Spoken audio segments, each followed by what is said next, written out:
திருக்குறள் அதிகாரம் 52 52 தெரிந்து வினையாடல். குறள் எண் 513 513. அன்பறிவு தேற்றம் அவாவின்மை இந்நான்கும் நன்குடையான் கட்டே தெளிவு. அன்பறிவு தேற்றம் அவாவின்மை இந்நான்கும் நன்குடையான் கட்டே தெளிவு. அன்பறிவு தேற்றம் அவாவின்மை இந்நான்கும் நன்குடையான் கட்டே தெளிவு. அன்பு, அறிவு, ஐயம் இல்லாமல் தெளியும் தெளிவு, ஆசையின்மை ஆகிய இந்நான்கு குணங்களையும் நிலையாக உடையவனே மன்னனுக்கு தெளிய வேண்டும். ஒரு மனுஷனை செலக்ட் பண்ணும்போது அவன்கிட்ட அன்பு இருக்கா, அறிவு இருக்கா, ஐயம் இல்லாமல் ஒரு விஷயம் தெரியுதா, ஆசை இல்லாமல் இருக்கான அந்த 4 குணங்களையும் பார்த்து தான் மன்னன் ஒருத்தரை தன்னுடைய பணிக்கு வைக்கணும்.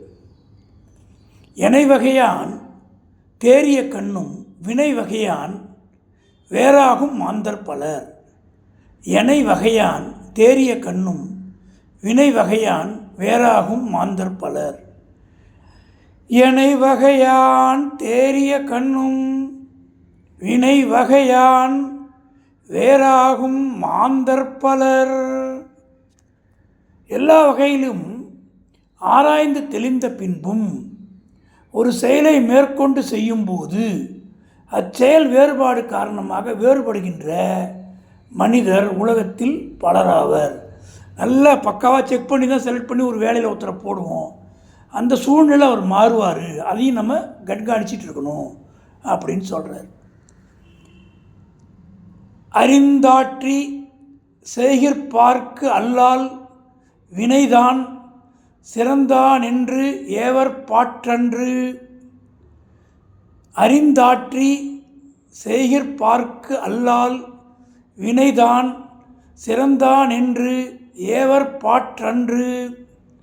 குறள் எண் 515.